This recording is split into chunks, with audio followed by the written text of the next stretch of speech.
Yo pensé esta presentación proponiéndoles una pregunta, y esa pregunta es bastante simple, pero creo que vale la pena que nos la hagamos, y es ¿cómo construir igualdad en sociedades donde las mujeres nos enfrentamos permanentemente y vivimos en una situación de profunda desventaja estructural? Con desventaja estructural quiero decir varias cosas, por ejemplo, que ganamos menos por iguales tareas, que desarrollamos el grueso del trabajo doméstico no remunerado, que el machismo nos mata todos los días, como ilustrativamente y dramáticamente comentaba María Eugenia, y donde nuestra libertad reproductiva está profundamente limitada. Creo que necesitamos igualdad en la representación y paridad en la representación para poder combatir las injusticias de género que se dan tanto en lo socioeconómico como en lo cultural. Pero el problema que enfrentamos, además de estas profundas desventajas, es que luego de muchos años de políticas específicas para combatir la desigualdad, seguimos profundamente subrepresentadas en las estructuras del Estado, en las dirigencias sindicales y empresariales, donde es muy poco frecuente muchas veces encontrar mujeres, y aún hoy seguimos excluidas de muchas posiciones de poder y de prestigio social. En 2018, aunque este dato nos pueda parecer todavía, digamos, como fuera de época, solamente el 20% de las legisladoras del mundo son mujeres. Y esto no se debe a ninguna supuesta falta de interés ni de mérito, se debe a una profunda discriminación que tiene múltiples manifestaciones en la vida política, de la misma manera que tiene múltiples manifestaciones en la sociedad en general. En Argentina, desde el 83 hasta el momento avanzamos bastante en este punto.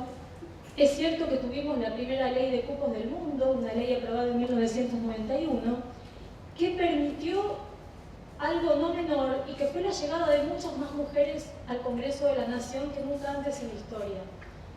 En el 91, cuando se aprobó esa ley, menos del 10% del Congreso estaba ocupado por mujeres. En el 2018, más del 35% de las bancas pertenecen a legisladoras mujeres. Esto, por un lado, es una buena noticia, pero por el otro lado, en realidad lo que tenemos que pensar es que yo diría que estas cifras, de alguna manera, son algo así como la punta del ovillo. Y después de todas estas décadas de ampliación de la presencia de mujeres en el Congreso, podemos encontrar una profunda desigualdad de género que se manifiesta en múltiples lugares de toma de decisión y de gestión de lo público. Algunos ejemplos. El ámbito de la justicia, donde se toman decisiones que son fundamentales para los derechos y para la vida cotidiana de las mujeres en todos los ámbitos. Una sola jueza en la Corte Suprema, pese a los intentos de nominar mujeres cuando se abrieron vacantes recientemente, ninguna mujer en la Cámara Nacional Electoral, que es un organismo que toma decisiones cruciales durante los periodos electorales para proteger o para desproteger derechos políticos de las mujeres. Únicamente el 14% de los ministros y secretarios de Estado de la Nación son mujeres y únicamente el 10% de las intendencias del país.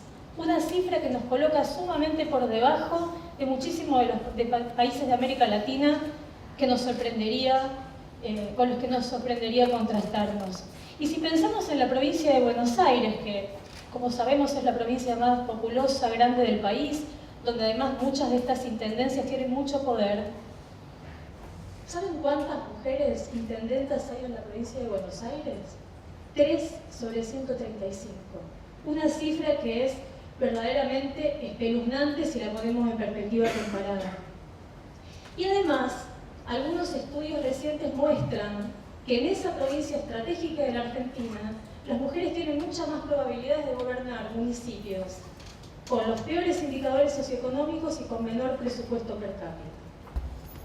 Yo creo que de alguna manera estas cifras bastante sencillas nos muestran dos cosas.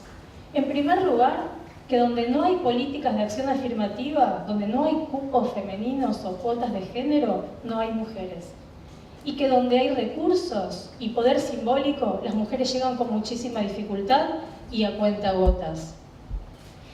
Otro ámbito fundamental de la democracia donde se expresan profundamente estas desigualdades son las estructuras y las prácticas de los partidos políticos. Después de estos 25 años de leyes de cuota, Hay posiciones fundamentales de poder en los partidos que siguen siendo monopolizadas por hombres. Pensemos, por ejemplo, quienes militan en política, la figura de los apoderados partidarios. ¿Cuántas apoderadas partidarias responsables de armar y presentar las listas hay en nuestros partidos políticos? Casi ninguna. Las cabezas de lista, es decir, la primera posición de las listas, la cara visible de la oferta electoral de los partidos, pese a algunas excepciones, normalmente la abrumadora mayoría siguen siendo lideradas por varones. En 2017, de todas las listas que ganaron bancas en la Cámara de Diputados de la Nación, solamente un 20% fueron encabezadas por una mujer. Creo que una buena noticia reciente que tenemos que celebrar en Argentina es que finalmente, después de muchas batallas y dificultad, el año pasado el Congreso finalmente aprobó la Ley de Paridad de Género. Es una ley nacional que exige que de ahora en adelante todas las listas de candidatos a la Cámara de Diputados, al Senado de la Nación y al Parlamento del Mercosur lleven una composición balanceada de género y que ubiquen hombres y mujeres de forma intercambiada. Esta ley no fue una prioridad de ningún bloque en el Congreso. Se votó de madrugada, se votó sobre tablas, se votó sin ningún debate sustantivo. Y si se votó y se logró aprobar, fue porque un conjunto de diputadas de diferentes partidos batallaron de manera muy decidida, pese a la resistencia soterrada o explícita de toda la dirigencia masculina, y que fue especialmente visible en el caso del oficialismo. Frente a esta pregunta inicial de cómo construir igualdad, yo creo que la paridad que estrenaremos en 2 años en las listas nacionales y que Santa Fe está discutiendo en este momento, me parece que la paridad puede ser una herramienta muy poderosa de cambio, una herramienta, digamos, democratizadora, que nos saque ese techo invisible en lo que se terminó transformando el cupo mínimo, que se suponía que debía ser un piso y no un techo para las mujeres, y que en la práctica se terminó transformando en un techo. Pero me parece que, como cualquier medida de igualdad, vamos a tener que estar muy vigilantes respecto de cómo va a ser la implementación de esta ley, y me parece que en el contexto actual hay algunas amenazas sobre las cuales yo quisiera llamar la atención de manera muy breve en estos minutos que me quedan. Creo que no sé si llamarle amenaza, pero al menos el primer reto que puede enfrentar la implementación de la ley de paridad tiene que ver con la visión que tienen de la igualdad de género los actores que toman las decisiones claves en materia electoral en nuestro país.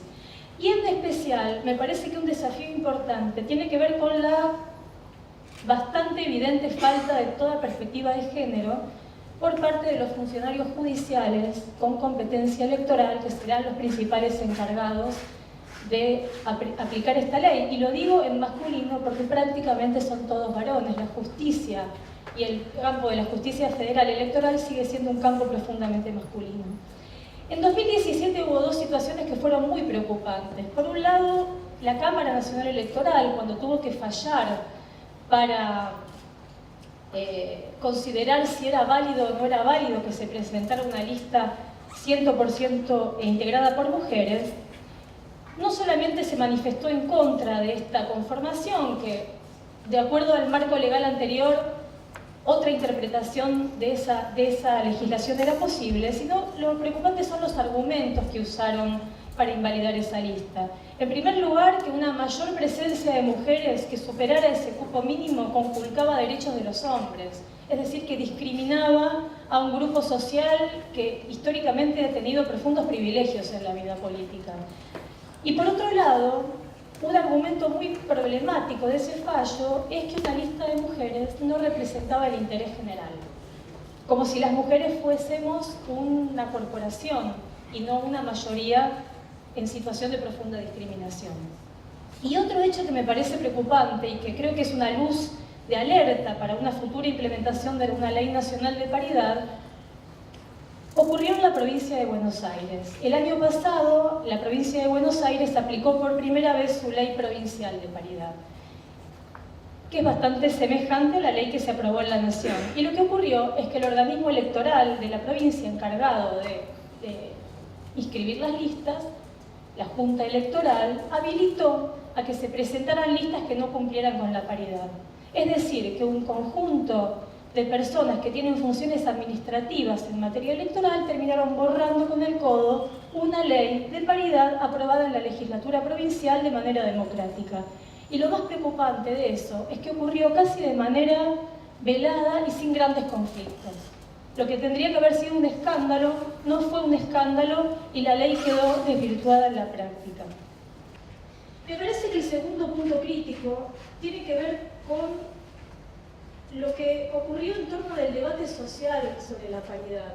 Me parece que sobre todo en el discurso de algunos medios de comunicación, básicamente La Nación y algunos otros diarios como en algunos momentos Clarín también, hubo como un debate que mostró mucha desinformación y la persistencia de muchos prejuicios muy arraigados. ¿Cuáles fueron los principales argumentos que se utilizaron para oponerse a la sanción de una ley de paridad? El primer argumento fue, tomando como ejemplos muy aislados, que las mujeres ya tenemos poder y no necesitamos medidas especiales. Esto, desde todo punto de vista, es una falacia. Esto, no hay datos que puedan respaldar semejante prejuicio. El segundo argumento, que es un lugar común en estos temas, tiene que ver con que la paridad o este tipo de medidas de igualdad se contraponen al mérito y entonces hacen que lleguen personas que no tienen ni capacidad ni preparación. Todos los que estamos aquí creo que sabemos que el mérito es siempre un problema cuando se habla de mujeres y que jamás se discute qué significa el mérito en la política ni en qué medida los hombres que llegan a determinados cargos tienen mérito, sea lo que entendamos por mérito. Y me parece que esto expresa en el fondo aquella vieja visión atávica de que los hombres son animales políticos por naturaleza, que tienen habilidades naturales para la política y las mujeres seguimos siendo pensadas, aunque muy subterráneamente, como seres prepolíticos que tenemos que mostrar cualidades especiales para poder legitimar nuestra voluntad de participación y de incursionar en determinados espacios de poder. El último argumento que se vincula con lo que comentaba del fallo de la Cámara Nacional Electoral es que las mujeres representamos intereses particulares y no el interés general. Desde el ángulo opuesto, muchas veces lo que se cuestiona es precisamente lo contrario. A veces se dice, ¿para qué queremos paridad si después va a llegar cualquier mujer y no van a llegar mujeres con perspectiva de género o feministas? Yo creo que esto tiene una cuota de verdad, pero me parece que es parcial y que no es un argumento, no es un buen argumento para batallar contra las medidas de igualdad. Obviamente las mujeres somos heterogéneas, somos feministas, somos conservadoras, somos de izquierda, somos de derecha, representamos la diversidad social.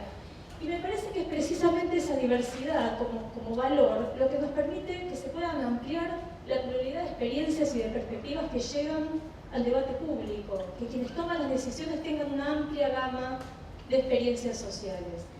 Y hay una autora que a mí me gusta mucho que se llama Iris Young, que dice que finalmente lo que las mujeres tenemos en común es que compartimos lo que ella llama una posición de desigualdad estructural, que hace que podamos pensar muy distinto en un montón de temas, pero que compartamos una posición de desventaja que nos hace poner el foco o poder priorizar asuntos que muchas veces quienes están privilegiados no ven o no problematizan. Es cierto que no todas las mujeres en el poder van a ser feministas, pero también es cierto que es mucho más probable que los derechos de las mujeres y de otros colectivos discriminados se pongan en agenda cuando en las instituciones hay mujeres. En Argentina hay evidencia sobre esto. Si miramos la actividad del Congreso de la Nación en los últimos 10 o 15 años, podemos ver que muchas veces las legisladoras nacionales, no solas, pero siempre un núcleo importante de legisladoras, llevó la voz cantante en temas como la participación política y social de las mujeres, en temas como los derechos sexuales y reproductivos, la violencia de género, la diversidad sexual, y además fueron actoras clave en el logro de leyes muy importantes de los últimos años, como la ley de paridad, como la ley de matrimonio igualitario, como la ley de identidad de género o como la ley integral contra la violencia. Yo quisiera cerrar con dos ideas muy simples. La primera es que la ampliación de los derechos de las mujeres siempre es dificultoso y jamás es lineal y siempre se ve amenazado y puede sufrir retrocesos. Y en ese sentido creo que sin una sociedad civil movilizada y que permanentemente exija el cumplimiento y la realización de los derechos, la igualdad siempre corre riesgos. Por eso me parece, y este es el llamamiento que quería hacer, me parece que es fundamental que en distritos como Santa Fe, que todavía no la tienen, se logre presionar para que finalmente la legislatura apruebe una ley de paridad de género que haga justicia con el lugar secundario y marginal que seguimos teniendo las mujeres en las listas electorales, pero además que pongamos un ojo vigilante de la sociedad civil respecto de cómo se va a implementar la ley de paridad en 2019. No dejemos que lo hagan por nosotras otra vez y no dejemos que nuevamente y una vez más triunfe el status quo patriarcal. Muchas gracias.